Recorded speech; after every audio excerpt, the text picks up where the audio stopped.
Okay, brethren, today is June the 30th, 2012, and it's time to begin the Bible study. And on the Hebrew calendar, I think I have it here. I don't have my trusty calendar expert here to keep me abreast of it. But today is the 9th day of Tammuz. The Jewish calendar is a day ahead again. The 9th day of Tammuz and 30th day of June. As you know, the Jewish calendar is often a day ahead, which means with the fixed calendar they're starting the month a day ahead of the conjunction. That is a day before the conjunction can be seen from Israel or anywhere else. Well, that's the way some people are, and they're just going to follow the Jewish calendar, right or wrong. And all I can say is, well, c'est la vie. That's life. In French, I guess, or maybe it's that way in Spanish too. Not sure, but the other thing is French. That's life. People make their choices, and they live with them or they die with them. I have a little cartoon I clipped out of the paper here today. It's about Obama Evolves. It's about our president in the Oval Office, and it shows the evolution of a president. It starts out showing him walking on water with a halo over his head, as if he is the change agent, the one who is going to do miracles and rescue the nation and save the people, like a Messiah. And then the next frame shows him stepping onto an island or land, and he's a little more hunkered down, a little more losing a little bit of that luster that he began with. And then the next picture shows him bent over with a golf club in his hand, hitting a golf ball, as if he's on vacation. And we know that Obama has spent more time golfing, I think, than any other president in history already, in the first 3 years of his tenure in office. And then the final frame shows Obama stooped over, wearing the regal robes of a king with a crown over his head, as a monarch or a tyrant, leading the nation. Well, that's the evolution of a king. That is our present president, who is, I think, in the process of becoming a king. And that's what the mystery is all about. Is he going to become a king, or is he going to be reelected in the year 2012, or is he going to disappear into history? I think we will find the answers, of course, this year.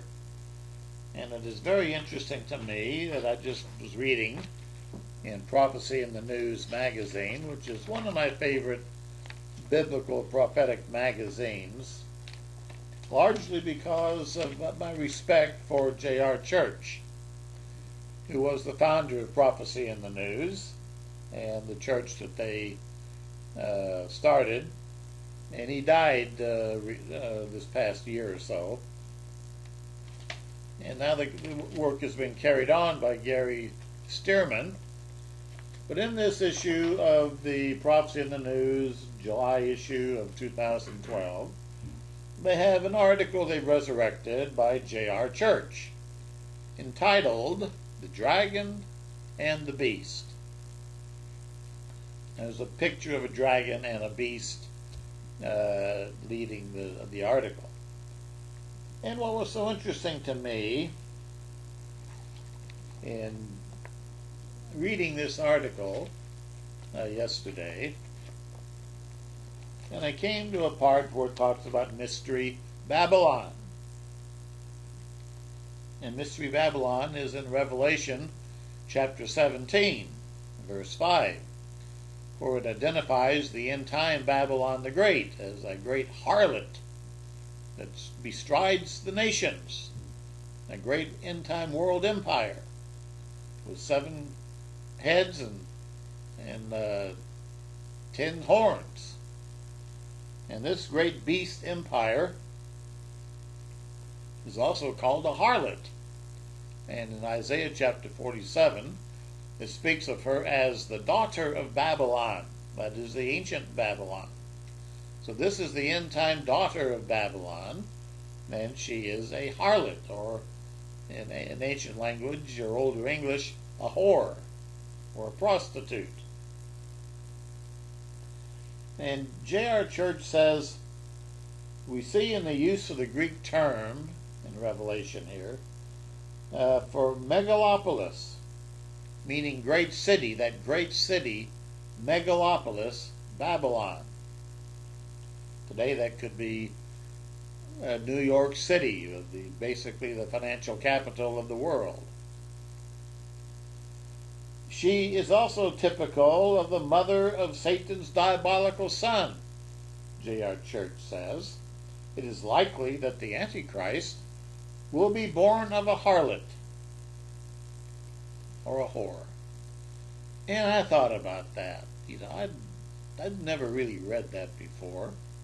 And these are the words written by J.R. Church before he died in the article, The Dragon and the Beast. The dragon is the one that gives the beast his power and authority. And the Antichrist is also known in some quarters as the seed of Satan, or the spawn of Satan, Satan the devil. Well, J.R. Church goes on and talks about this Antichrist figure and says the identity of the megalopolis has confused scholars down through the centuries.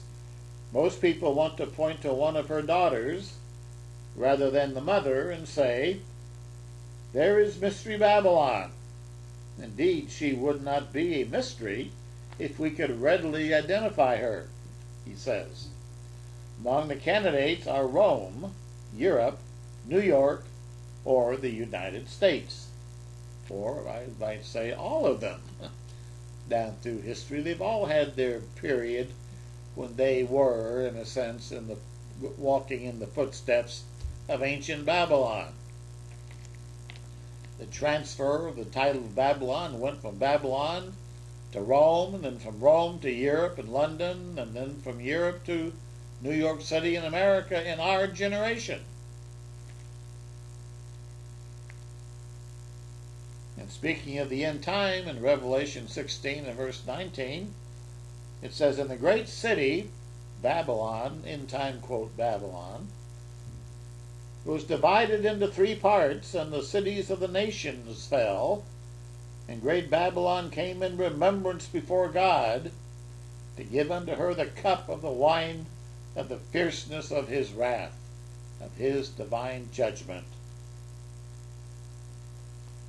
And Isaiah also speaks of this coming judgment of Babylon and the Antichrist, the end-time world power, the system, block. And Isaiah says, they shall see thee narrowly, and look upon thee, and consider thee, saying, is this the man that made the earth to tremble, that did shake kingdoms, that made the world as a wilderness, and destroyed the cities thereof, that opened not the house of his prisoners? Speaking about the end-time beast, or Antichrist, the ruler of the end-time Babylon, after he takes office and assumes total control, as it speaks of in Revelation. As it speaks of in Revelation chapter 13, that the whole world will worship the beast and say, who is able to make war with him? They will be flabbergasted at his power. for a while. Well, in Revelation chapter 17, let's go look at that for a moment. I'm reading this in the New International Version. And the Apostle John says, an angel carried me away in the Spirit, verse 3, into a desert. There I saw a woman sitting on a scarlet beast that was covered with blasphemous names, and had 7 heads and 10 horns. The woman was dressed in purple and scarlet, and was glittering with gold, precious stones, and pearls. She held a golden cup in her hand, filled with abominable things, and the filth of her adulteries. A title was written on her forehead, Mystery. Notice, number 1, this is a great mystery.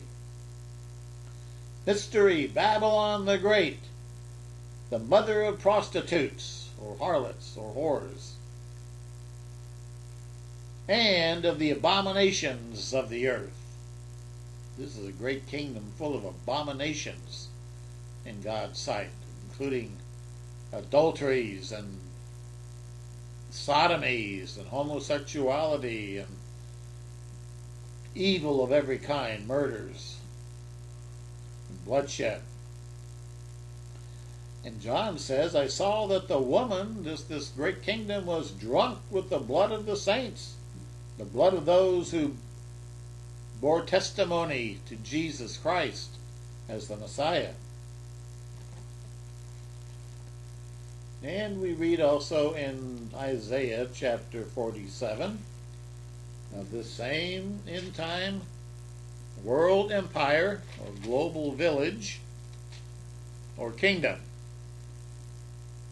And here God says prophetically through the prophet Isaiah, go down, sit in the dust, virgin daughter of Babylon. I think the word virgin there is quoted, you understand that in quotes as a little irony, a little sarcasm here, because this daughter is by no means a real virgin. But she claims to be a virgin. She claims to be pure and righteous and holy and messianic. Just like our present president claims to be the apotheosis of man, the great deliverer, a man who's going to bring change to the country and later to the earth. Well, God says to her, sit on the ground without a throne, daughter of the Babylonians. No more will you be called tender or delicate. Take millstones and grind flour. Take off your veil. Lift your skirts and bare your legs and wade through the streams. Your nakedness will be exposed and your shame uncovered. I will take vengeance, and I will spare no one. Our Redeemer, the Lord God Almighty is his name, is the Holy One of Israel. So then God says to Babylon, sit in silence, go into darkness, daughter of the Babylonians. No more will you be called the Queen of Kingdoms. I was angry with my people and desecrated my inheritance. I gave them into your hand, and you showed them no mercy. Even on the aged you laid a very heavy yoke. You said in your heart, I will continue forever, the eternal queen. But you did not consider these things or reflect on what might happen. Now then, God says, listen, you wanton creature, lounging in your security, and saying to yourself, I am, which is a word expression meaning God. I am God, in other words. And there is none beside me. And she says, I will never be a widow nor suffer the loss of children. And God says, both of these will overtake you in a moment, on a single day, loss of children and widowhood. And so she will be destroyed They will come upon you in full measure in spite of your many sorceries and all your potent spells. Well, it goes on and talks about the disaster that will come upon end-time Babylon. And he says in verse 11, disaster will come upon you, and you will not know how to conjure it away. A calamity will fall upon you that you cannot ward off with a ransom. Catastrophe you cannot foresee will suddenly come upon you. And you can read the rest of that scintillating chapter yourself. But this brought up a big question in my mind about, well, okay, J.R. Church says the Antichrist will be the son of a wanton woman. A wanton woman. What is the evidence for that? Is there any evidence? And I thought back to the original Antichrist, who is mentioned in the Bible and also in Alexander Hislop's The Two Babylons. The original Antichrist, or world tyrant or dictator, was a man by the name of Nimrod.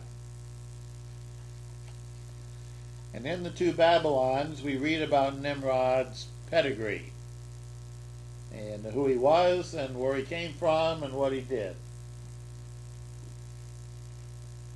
And in the book, The Two Babylons, on page 25, talks about Nimrod and Ninus. And Alexander Hislop says, Ninus,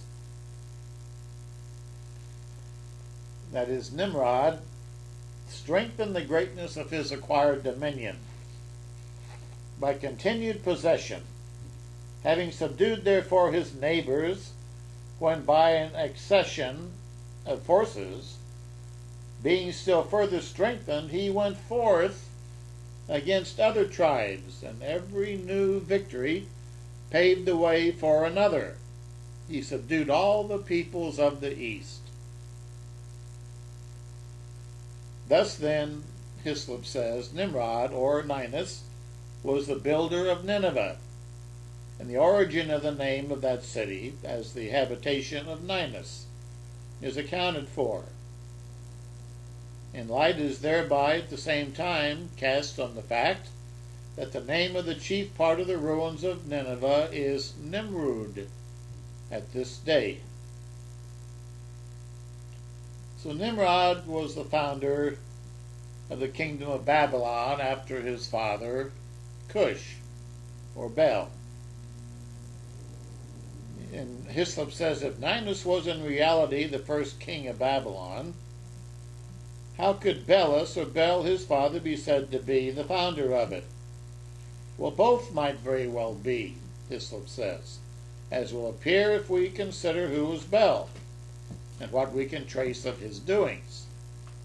If Ninus was Nimrod, who was the historical Bel? He must have been Cush, for Cush begat Nimrod. Genesis chapter 10 and verse 8 tells us that. And Cush is generally represented as having been a ringleader in the great apostasy.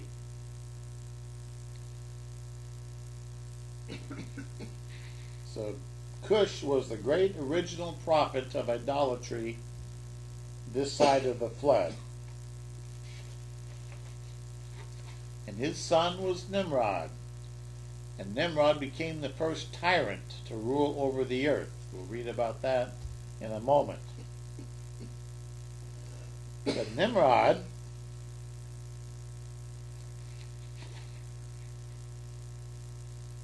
going on in this in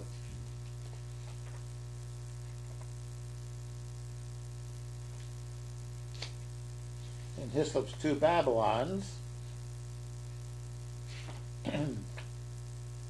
Nimrod was a black man. as Cush was black, and his other name in the Septuagint in the Greek language was Ethiopia, which basically means black. As we read in Jeremiah, the question is asked, can the Ethiopian change his color, his skin color? And of course, he can't any more than a leopard can change his spots. They are what they are.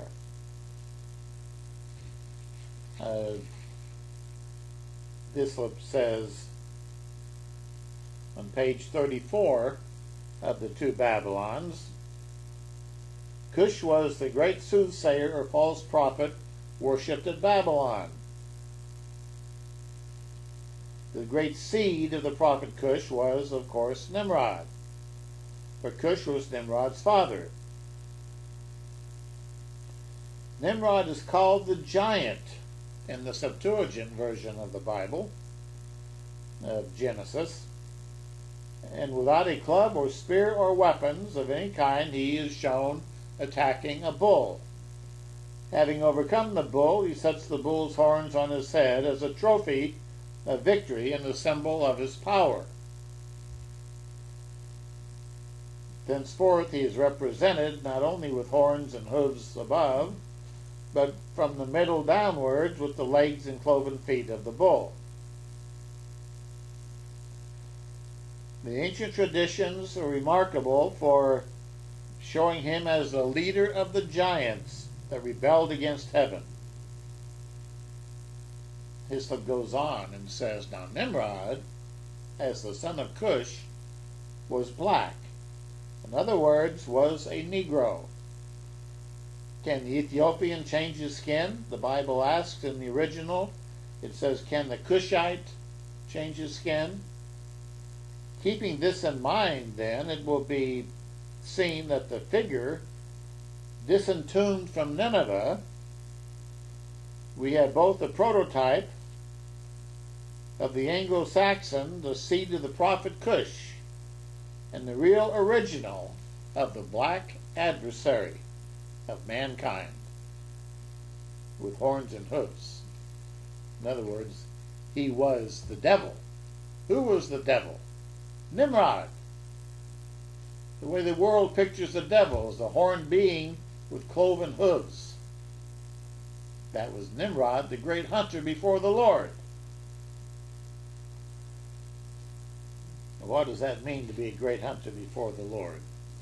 Well, let's go a little further in our investigation, and let's go and turn to Genesis chapter 10 and beginning in verse, we'll see, maybe about verse 6 or 7. It says in verse 6, the sons of Ham were Cush, Mizraim, and Put, and Canaan. The sons of Cush were Seba, Havilah, Sabta, Raamah, Sabtika, and the sons of Raamah were Sheba and Dedan. Cush begat Nimrod. He began to be a mighty one on the earth. That is Nimrod. He was a mighty hunter before the Lord. Therefore it is said, like Nimrod, the mighty hunter before the Lord. That was a proverb or a byword of the ancients. And Genesis says, and beginning of his kingdom was Babel, Erech, Akkad, and Calneh in the land of Shinar, the land of Babylon. Notice he has a kingdom. He is the first man mentioned in the Bible to have a kingdom. He was the originator of kingdoms or empires. He was an empire builder. Verse 11 says, from that land he went forth to Assyria and built the cities of Nineveh, Rehoboth, and Calah, and Rezin between Nineveh and Calah. That is the principal city. So Nimrod was a mighty man. Now I think we don't really grasp just how much of a world conqueror he was.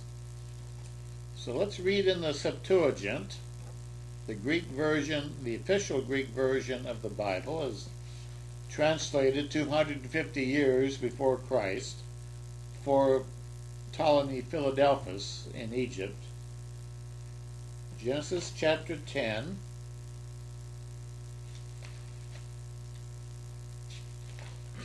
About Nimrod.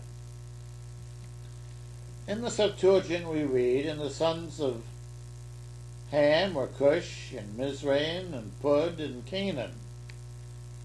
Verse 8, and Cush begat Nimrod, or Nimrod. He began to be a giant upon the earth. He was a giant hunter before the Lord God. Therefore they say, as Nimrod, or Nimrod, the giant hunter before the Lord.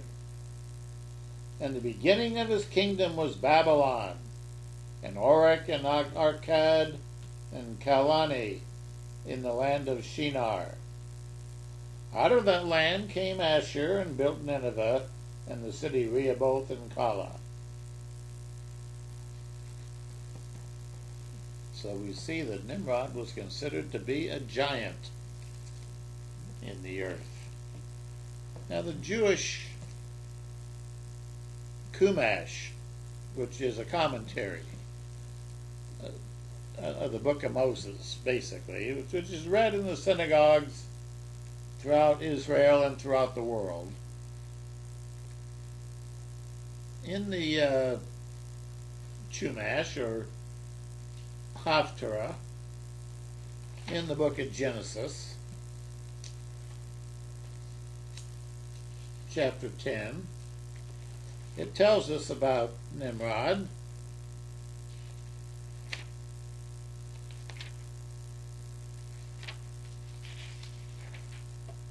With the rather interesting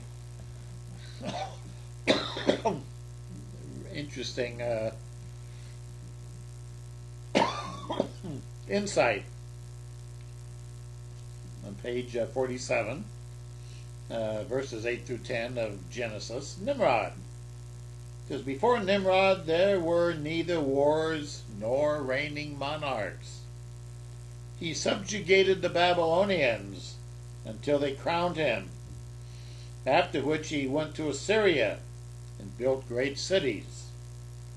The Torah calls him a mighty hunter, which Rashi and most commentators interpret figuratively. Nimrod ensnared listen to this.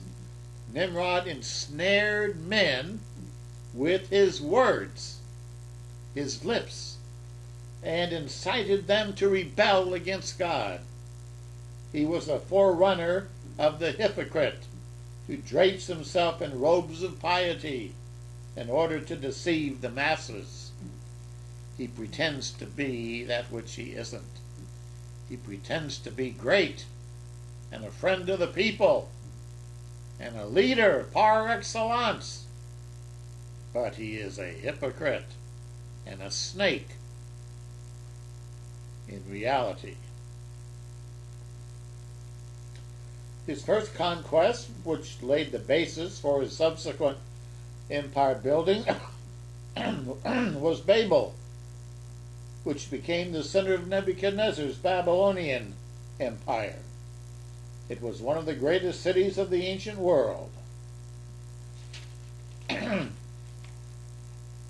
it all began with Nimrod, the hypocrite, the forerunner of the Antichrist, the forerunner of the beast of Revelation. Now, in Josephus' Antiquities of the Jews, we find another insight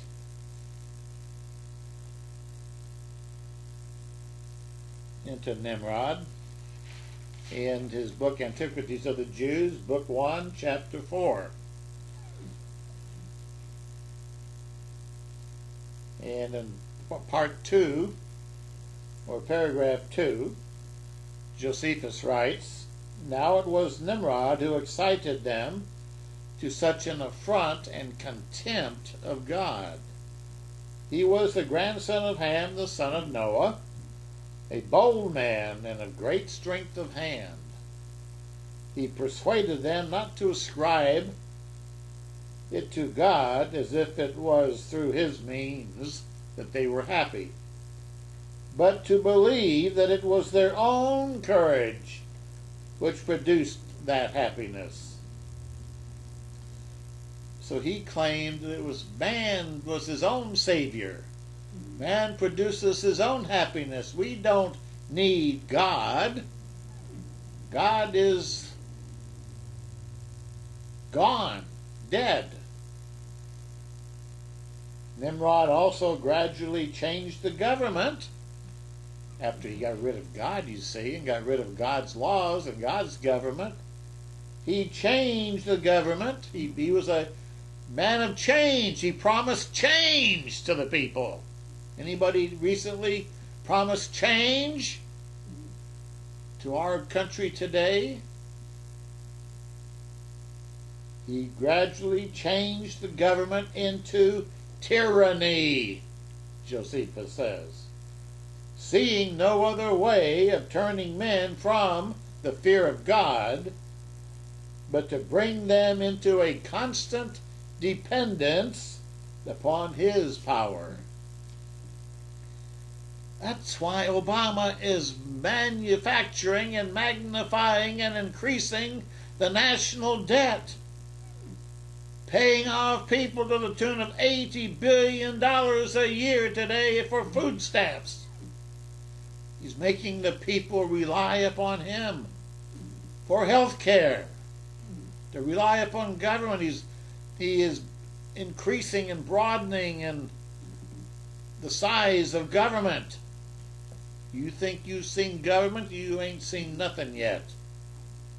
Wait till we have the predators flying in the skies of America, surveilling our own people. There won't be any privacy anymore. Well, it all began with Nimrod, just this side of the flood.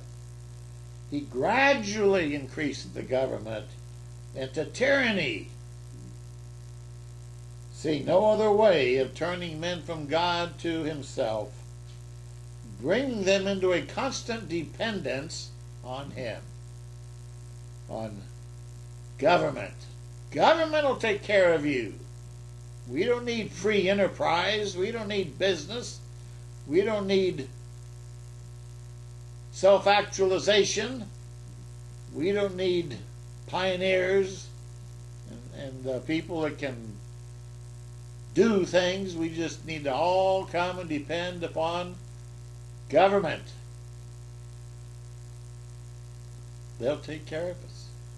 Yes, they will if you want to be a slave. If you want to be a slave, they'll take care of us. Nimrod also said he would be revenged on God. If he should have a mind to drown the world again, Nimrod said he would build a tower too high for the waters to be able to reach, the Tower of Babel, and that he would revenge himself on God for destroying their forefathers before the flood. Now the interesting thing is, Josephus wrote in paragraph 3, now the multitude of people, the great majority of people, were very ready to follow the determination of Nimrod. They were anxious to vote him into office. They were taken with his charisma and his promises, his lofty words of grandeur, and they were mesmerized and hypnotized by his rhetoric, and his promises were great. So they were very ready to follow Nimrod's plan and plot and course of action. And they all esteemed it a piece of cowardice to submit to God and his laws and his commandments. And they built a tower, neither sparing any pains, nor being in any degree negligent about the work. And by reason of the multitude of hands employed in it, the tower grew very high, sooner than anyone could expect. But the thickness of it was so great, and it was so strongly built, that thereby its great height seemed upon the view to be less than it really was. It was built of burnt brick. Well, you know, God frustrated their efforts and blew down in a great cataclysm the Tower of Babel. But Nimrod was a forerunner of the Antichrist. He was the first beast, you might say, this side of the flood. He set the pattern. He walked in the original footsteps of the Antichrist, and the end-time Antichrist of our age is going to follow in the footsteps of Nimrod. He's going to be like Nimrod. How much like Nimrod? Well, Hislop's 2 Babylon shows that Nimrod himself married Semiramis, his very own mother. And she was a prostitute over the nations and had many lovers. So his mother was a prostitute.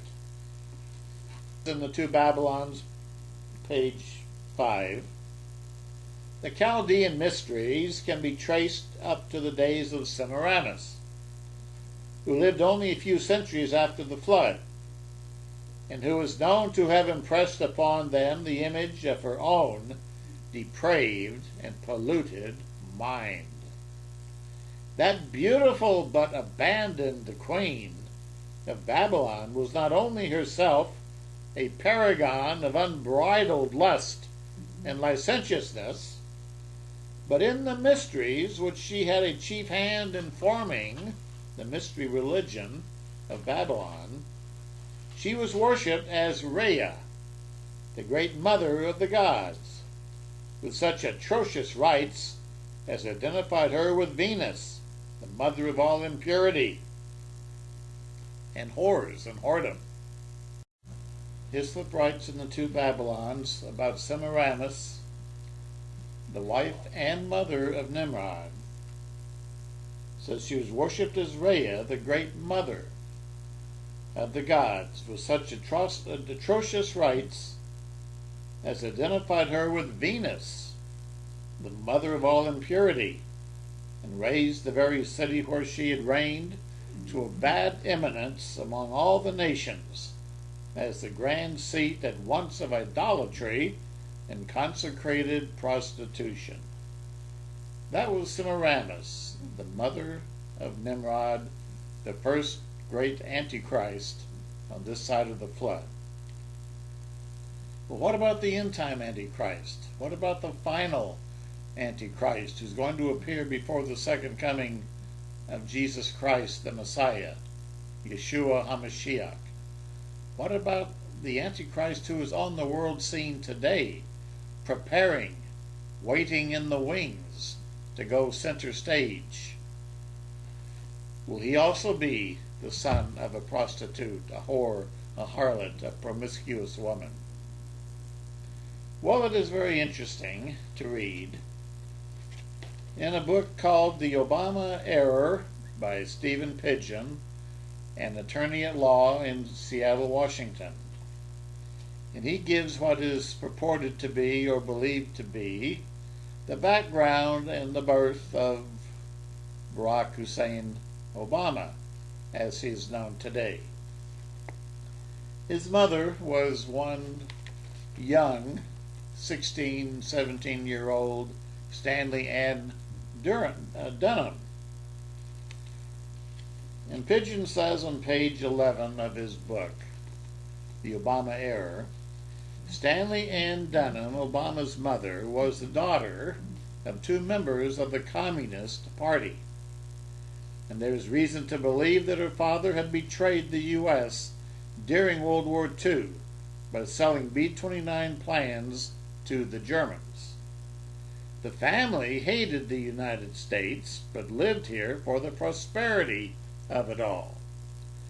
Both parents were operatives, and Madeline went on to become a fairly well-placed banking operative for the international banking cartel we now call the New World Order. Stanley Ann would follow in her mother's footsteps in this regard. He goes on and says, as a teenager, Stanley Ann was a progressive Marxist, that is, a communist, who preferred men of color and men who were most certainly Muslim as her consorts. He says, I don't believe she ever married Barack Hussein Obama, the man from Kenya, for that matter. He says, I don't believe they ever met. Yet the family was able to secure divorce papers from a local magistrate in Hawaii, based on the sworn statement of Stanley Ann that there was in fact a marriage previously, and the signature of Barack Hussein Obama making no contest to the divorce. Well, that's strange. How did they arrange that? That's very interesting. He goes on to say, Stanley Ann was also promiscuous. She posed nude for some publisher of cheap pornography around 1959 at the age of 16. And these photos have survived to this very day. The photos are not relevant, but the fact that she was willing to pose gives you some idea of her mindset at that time. When you marry her promiscuity to her love for Muslim men of color and a true belief in communism, you have a fertile ground for belief in my next claim.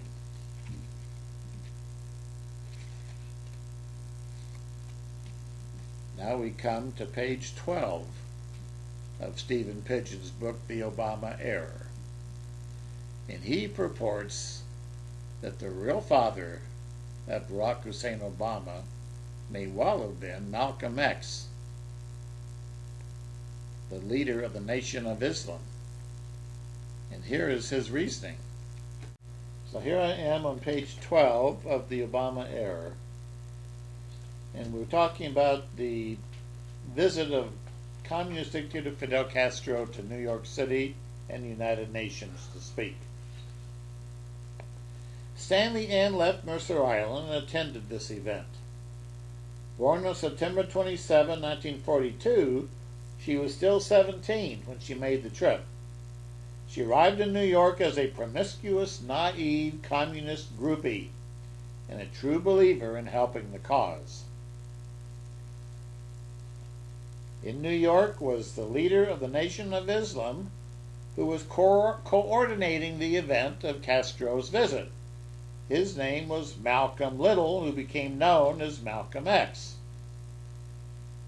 He was the head of the Nation of Islam, a Muslim group in America and also communist. Malcolm X was already distanced from his wife at this point, Pidgeon says, who would go on to announce her longtime affair later in 1963. Fidelity to marriage was not an issue for either of them in 1960. So he says he believes that while she was in New York City, Stanley Ann had sexual relations with Malcolm X of the Nation of Islam. And a baby was born. Naturally, the Malcolm X is black, so the baby was Negroid, or black. Was that her baby? Was that the one who became Barack Hussein Obama? Well, Pidgeon says under the laws of the state of Washington, if a mother is unmarried at the time of birth and there is no establishment of paternity or consent of the biological father, the mother may not place a name in the father's slot of the birth certificate. It has to stay blank. And he says because we still do not have an original birth certificate, we don't know the choices made by Stanley Ann Dunham as she sat recovering from a relatively easy birth in the maternity ward of Harborview Hospital that morning in July in Seattle. However, his guess is that the conception occurred on the weekend of September 24, 1960, and that Barack Obama was born. And this can be studied out in greater detail, but he says Stanley Ann was unable to contain herself after the birth of the baby and contacted Malcolm X and told him he had a son, so he says. She also called her mother and explained that the child would have negroid coloration. Malcolm X then contacted his friend in Hawaii, the communist Frank Marshall Davis, and he contacted the Kenyan operative, a Kenyan man who was a communist, who had been brought to Hawaii to study communist agitation for Kenya, and who was paid for by the Ford Foundation. And he was offered a cash stipend if he would agree to give documentation to the child born in Seattle. This operative is Barack Hussein Obama Onyengo, and he apparently agreed, says Stephen Pidgeon, not only to allow his name to be used, but to take such further steps as may be necessary from time to time to cover up this fraud, all for the sake of the worldwide communist revolution. This was their promised baby. This baby, they all understood, had tremendous potential, a future to lead communism in the world, I suspect.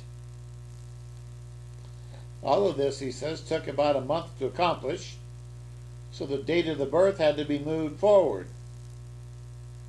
So they ended up with two different dates, August 4, 1961, and August 8, 1961, as the supposed date of the announcements.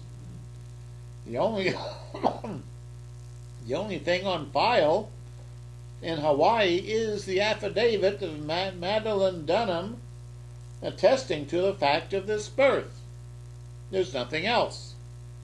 Adobe Illustrator did not exist in the 1960s, and neither did Obama's birth certificate. Little Malcolm, he says, never knew his birth name.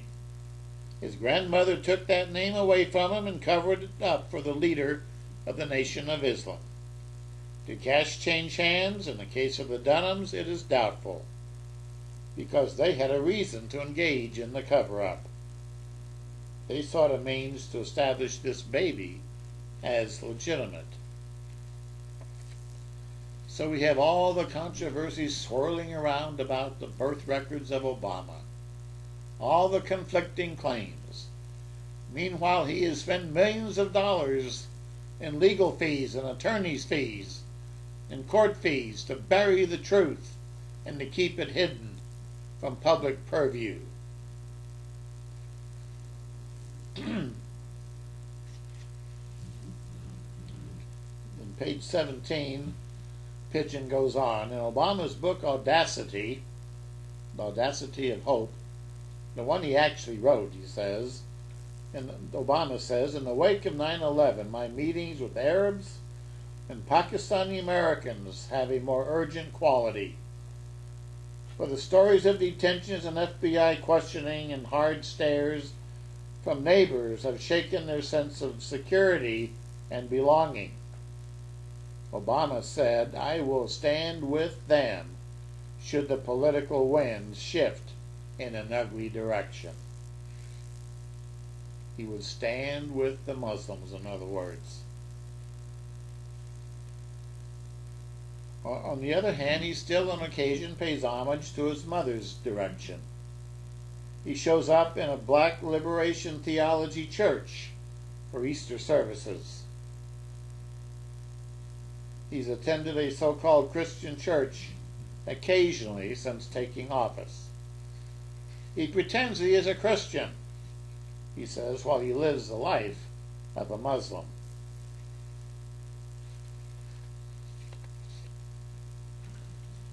Well, that's another theory. That's what I'll just say. It is a theory as to the birth of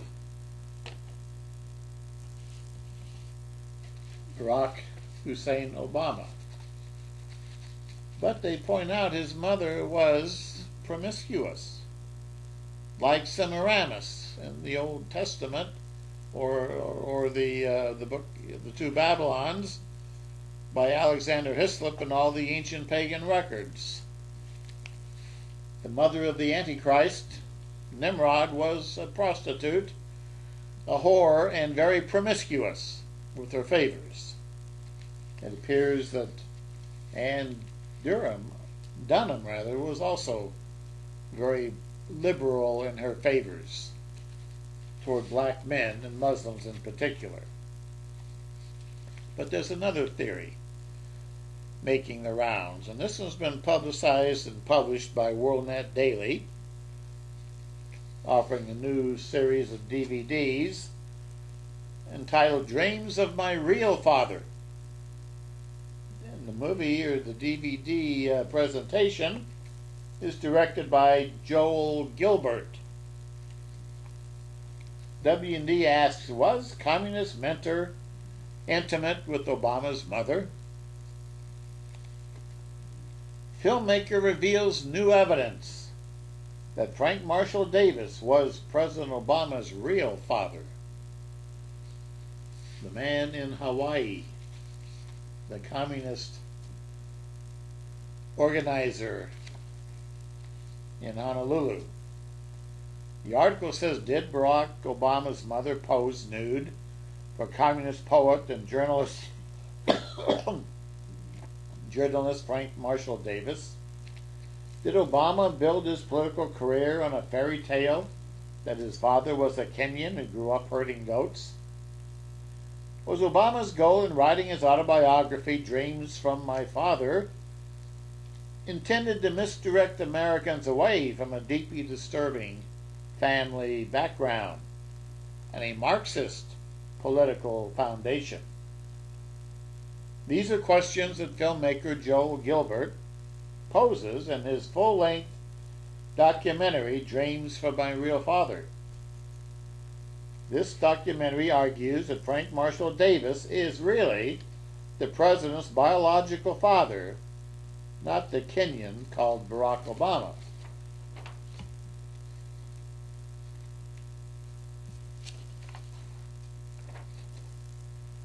Gilbert, the filmmaker, reports he's recently discovered some racy photos and vintage fetish and bondage magazines of Obama's mother, Stanley Ann Dunham, that he believes were taken by Davis. The photos, he says, bolster his belief that Dunham had an intimate relationship with Davis. In 1968, Greenleaf Classics in San Diego published a pornographic novel titled Sex Rebel, Black, Memoirs of a Gash Gourmet, authored by Bob Greene. This was a pen name Davis later admitted was his own. In the sex novel that Davis claimed was autobiographical, which means he was quite the sexual athlete and very promiscuous himself, and communist to boot, he describes a swinging lifestyle in which he and his wife had sex numerous times with an underage girl named Anne, a figure very suggestive of Obama's mother. As Gilbert documents, Davis was a semi-professional photographer for more than 30 years, beginning when he lived in Chicago.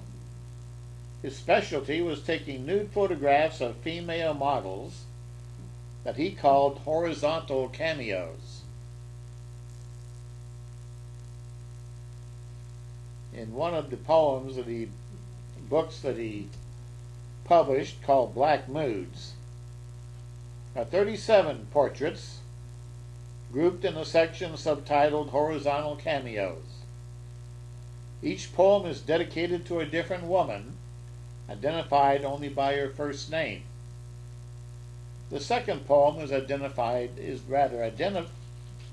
dedicated to Anne, and reads as follows: In the gangling hours, thin adolescent hours, before night runs softly away into the west, Anne rises wearily from her tired bed and sleeps sitting in a chair.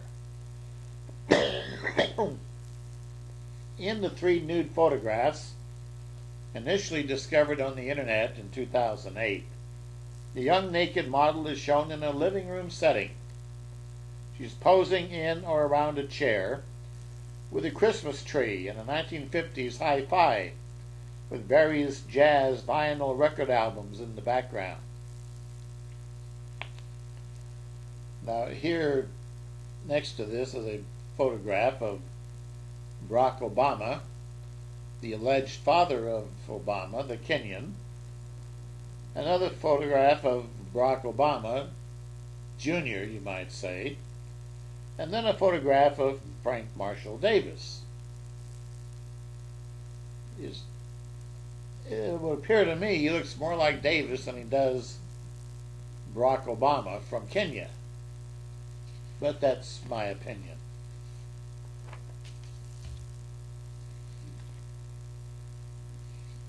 Anyway, it is interesting that Obama's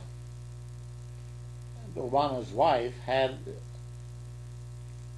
a sexual relationship and was friends with Frank Marshall Davis. Later he spoke about a publishing venture that he started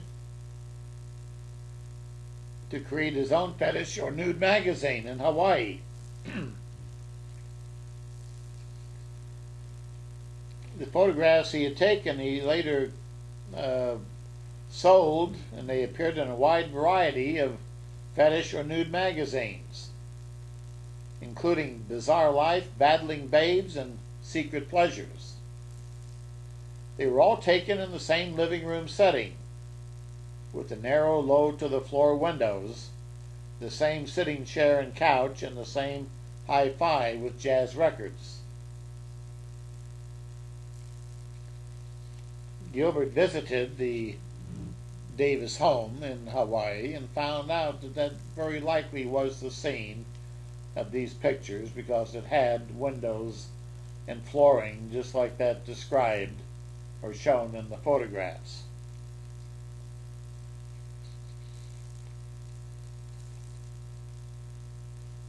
Says Gilbert, Ann Durham gave her father the grants of Obama's autobiography instructions to make sure young Barry would be taken regularly to visit Davis. Obama chronicles his childhood interaction with Frank Marshall Davis in his autobiography by mentioning Frank 25 times, the only person Obama refers to using his real first name instead of a completely fabricated synonym. So Obama grew up, you might say, under the mentorship and tutelage of Frank Marshall Davis, a known pornographer and sex deviant,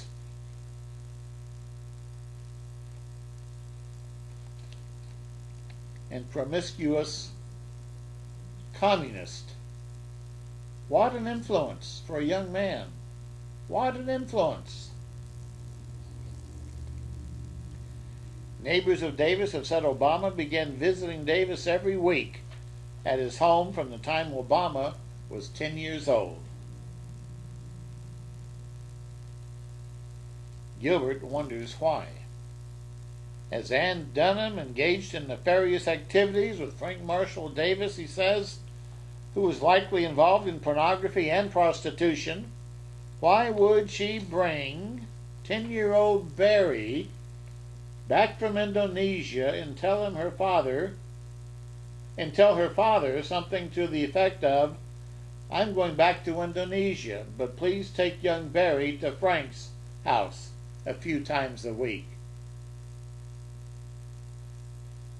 The only scenario, Gilbert says, in which Obama's regular visits as a child to Davis's house would make sense would be if Davis was the real biological father of Obama.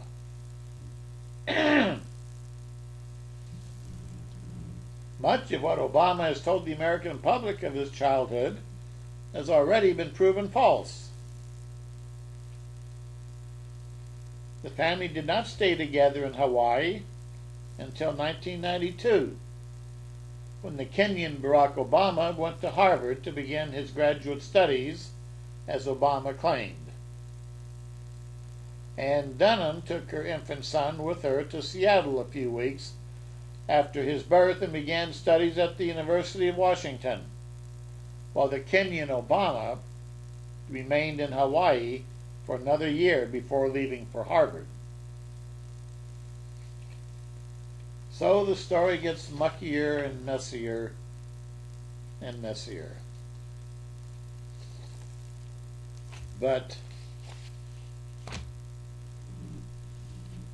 if indeed Obama could be the Antichrist, his pedigree is similar to that of Nimrod, the original Antichrist.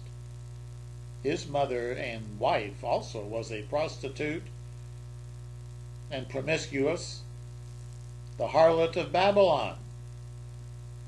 And Obama's mother was also very promiscuous, and by definition would be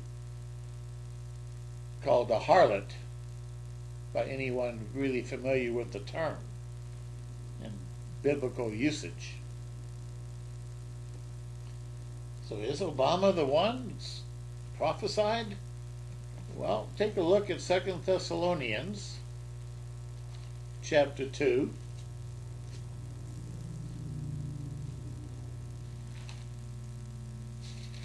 And see what God says. The Apostle Paul is writing, and he says in chapter 2 of 2 Thessalonians, "Now, brethren, concerning the coming of our Lord Jesus Christ, and our gathering together to him when he comes, we ask you not to be soon shaken up in mind or troubled, either by spirit or by word or by letter, as if it came from us, as though the day of Christ had already come. Let no one deceive you," he says, "by any means, for that day will not come unless or until the falling away, the apostasy, comes first, and the man of sin, lawlessness, is revealed, the son of perdition, who opposes and exalts himself above all that is called God or that is worshipped, so that he sits as God in the temple of God, showing himself that claiming to be God. Do you not remember that when I was still with you, I told you these things?" Paul says. "And now you know what is restraining, that he may be revealed in his own time. For the mystery of lawlessness is already at work. Only he who now restrains will continue doing so until he's taken out of the way. And then that lawless one will be revealed, whom the Lord will consume with the breath of his coming and destroy with the brightness of his coming. The coming of this lawless one is according to the working of Satan the devil, with all power, signs, and lying wonders, and with all unrighteous deception among those who perish, because they did not receive the love of the truth, that they might be saved." That's in the New King James Version. Let me read that now in the New International Version. See what we can glimpse and gather from this newer translation. Again, Paul says in verse 3, "Don't let anyone deceive you in any way, for that day will not come until the rebellion occurs, and the man of lawlessness is revealed, the man doomed to destruction. He will oppose and will exalt himself over everything that is called God or is worshipped, so that he sets himself up in God's temple, proclaiming himself to be God. Don't you remember that when I was with you I used to tell you these things? And now you know what is holding him back, so that he may be revealed at the proper time. For the secret power of lawlessness is already at work. But the one who now holds it back will continue to do so until he's taken out of the way. And then that lawless one will be revealed, whom the Lord Jesus will overthrow with the breath of his mouth and destroy by the splendor of his coming. The coming of this lawless one will be in accordance with the work of Satan, displayed in all kinds of counterfeit miracles, signs, and wonders, and in every sort of evil that deceives those who are perishing. They perish because they refused to love the truth and to be saved." You notice that the coming of this one is engineered by Satan the devil.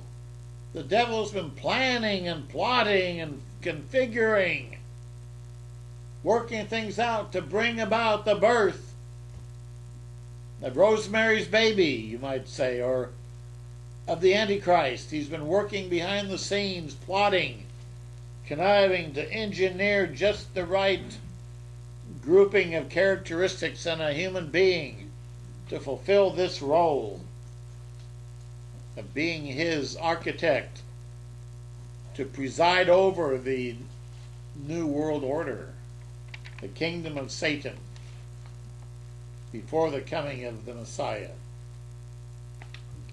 Now I want to turn to the Moffat translation of the same passage in Thessalonians, 2 Thessalonians. I like Moffat. It's an older translation, but it's very poetic and very colorful.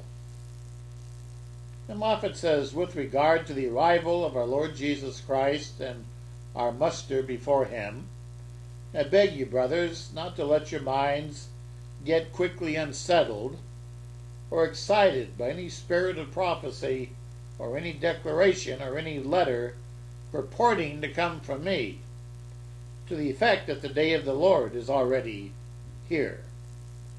Let nobody delude you into this belief. Whatever he may say, it will not come till the rebellion takes place, first of all. And that rebellion, brethren, is taking place right now, today, before our very eyes. The rebellion against the laws of God in the United States of America. Rebellion is everywhere. The spirit of Antichrist is everywhere. The spirit that God's laws are done away. Rebellion.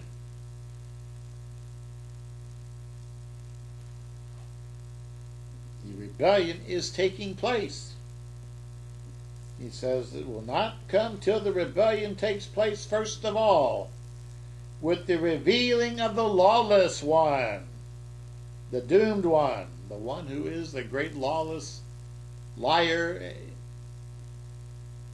the self-deluded emancipator from the laws of God, the narcissistic one, the doomed one, as Paul calls him, the adversary. He's called the adversary, the dark adversary, like Nimrod. The adversary who vaunts himself above all and against every so-called God or object of worship, actually seating himself with the audacity, the temerity, to seat himself in the temple of God with a proclamation that he himself is God. That part is yet future, but it's coming. Do you not remember, Paul says, how I used to tell you this when I was with you? Well, you can recall it now. You can recall now what it is that restrains him from being revealed before his appointed time. For the secret force of lawlessness, it's all done in secret, behind closed doors, is at work already, only it cannot be revealed till he who at present restrains it is removed. Then shall the lawless one be revealed, stand out, stand forth in stark contrast, whom the Lord Jesus will destroy with the breath of his lips and quell by his appearing and arrival.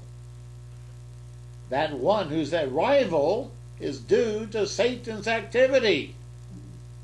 Satan is actively conspiring. He did conspire to bring about the birth of this individual, and now he's conspiring to groom him and lead him and direct and guide him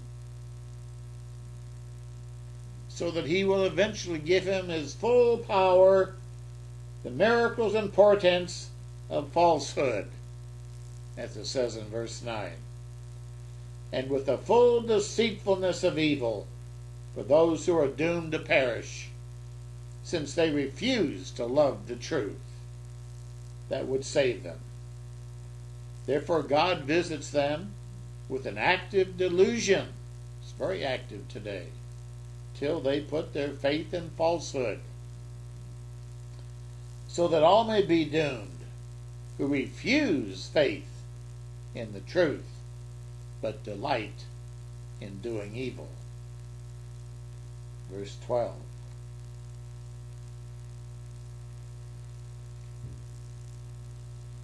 You know,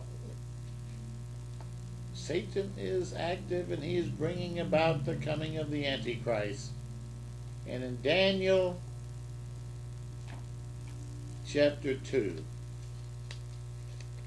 it speaks of this end time generation, the prophecy of the image of the beast, the great giant image of Nebuchadnezzar himself, which portrays the kingdoms of Babylon and their successive kingdoms down through the ages, culminating in the 10 toes of the 2 feet of the image in these last days. And it says, again, the Moffat translation, in Daniel chapter 2, about this great image that Nebuchadnezzar saw. And Daniel says to the king in his interpretation, verse 40, the 4th kingdom shall be strong as iron, for as iron breaks everything to bits and beats it down, so shall it break and crush, like the iron that crushes all else. It shall be a divided kingdom, for you saw the feet and toes were partly potter's clay and partly iron. But the firmness of iron shall be in it, for you saw there was iron mixed with the muddy clay. Alas, as the toes on the feet were partly iron and partly clay, so part of the kingdom shall be strong and part brittle. You saw the iron mixed with muddy clay? That means they shall intermarry in that kingdom, but they shall not hold together any more than iron blends with clay. And in the days of these end-time kings, the God of heaven shall set up a kingdom, never to be swept away, with a sovereignty that shall never pass to others. It shall break all these kingdoms to bits and make an end of them, but it shall stand forever, as you saw how the stone was hewn from the mountain by no human hands, and how it broke to bits the iron, the bronze, the clay, the silver, and the gold. The great God has told the king what is to happen in the future. The dream is certain, and its meaning sure.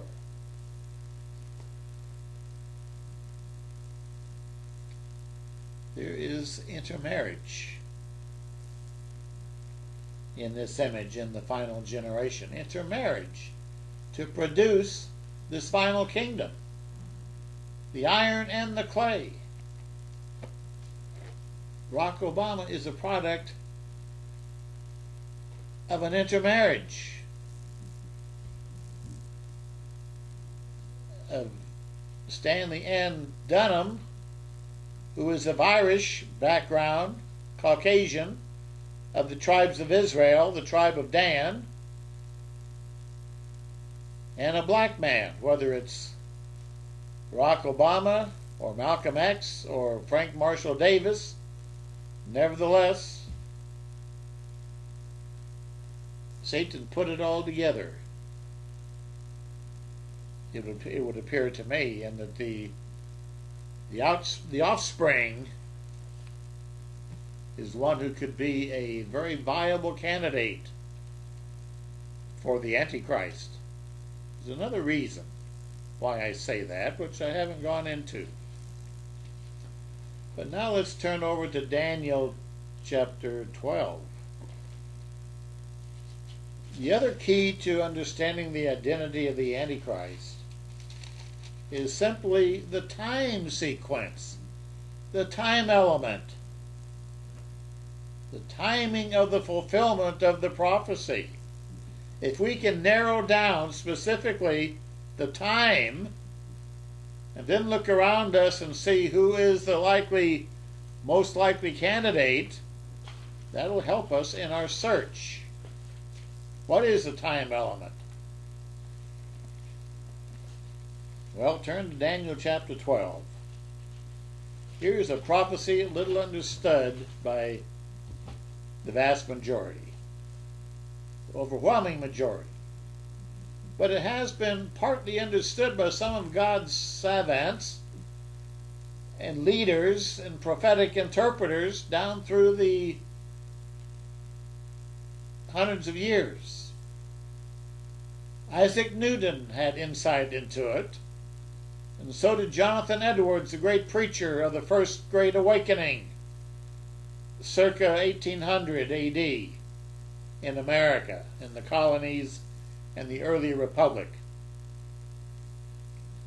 Both of them were working and struggling with the concept of what are the 1260 days of the prophecies mentioned primarily in the book of Revelation, chapters 12 and 13. The beast was to endure, the end-time kingdom, or the kingdom of the Antichrist, was to endure for 1260 days. And the day is often a year being interpreted, as it says in Numbers 14, verse 34, and in the book of Ezekiel, I think it's chapter 6. God says a day for a year. So 1260 days would equal 1260 years. And in Daniel chapter 12, the angel says to Daniel, verse 4, "But you, Daniel, shut up the words and seal the book until the time of the end. Many shall run to and fro, and knowledge shall be increased at the end time." Then Daniel looked and saw two angels standing on the riverbank. And one said to the other, who was above the waters of the river, how long shall be the fulfillment of these wonders? Now, when is all this going to come to pass? Then he says, I heard the man clothed in linen above the waters of the river, when he held up his right hand and his left hand to heaven, and swore by him who lives forever, that it shall be for a time, times and half a time. A time is a year plus 2 years and a half a year. The year is a 360-day biblical year, as the original year was. So this is 1,260 days. Revelations chapter 11 and 12 and 13 pinpoint the fact that 3.5 times equals 42 months equals 1,260 days, or years being fulfilled. It says, and when the power of the holy people has been completely shattered, all these things shall be finished. That'll be the end of the age, the end of these things. And Daniel said, although I heard, I did not understand. And I said, my Lord, what shall be the end of these things? What's it all mean? And he said to me, go your way, Daniel, for the words are closed up and sealed till the time of the end, till our day. Many shall be purified and made white and refined, but the wicked shall do wickedly. None of the wicked shall understand, but the wise shall understand. Well, what is this then about the 1,260 days?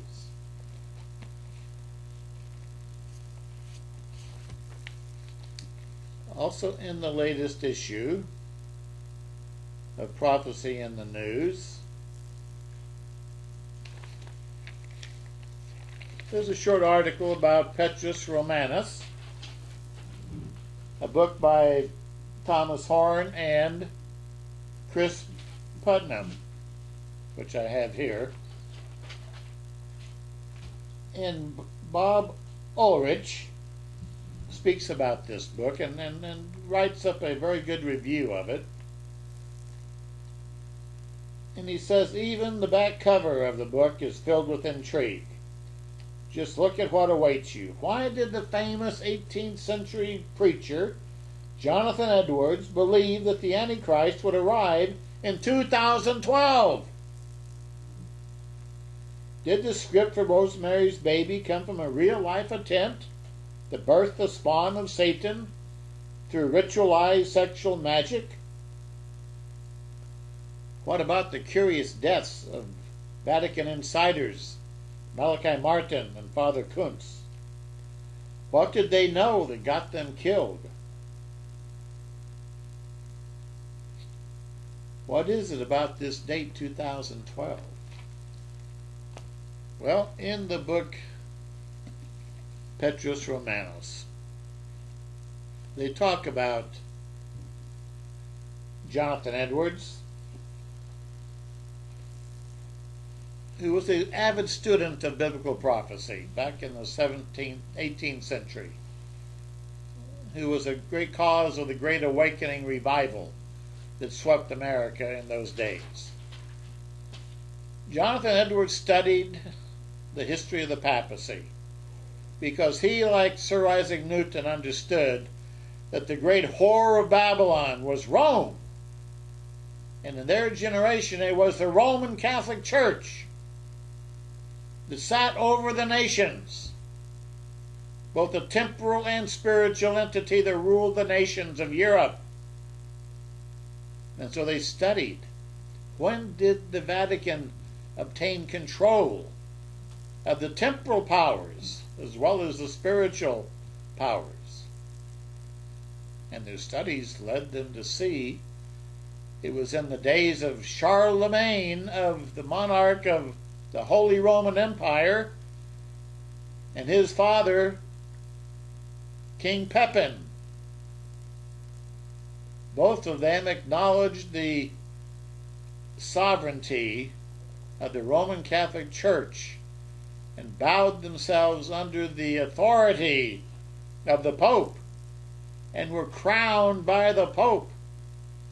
And the papacy began its rule of being over the nations in 752 to 756 A.D. in the days of King Pepin. I go into greater detail of that in my article on Sir Isaac Newton. If you count 1,260 years from 756, you come to 2016.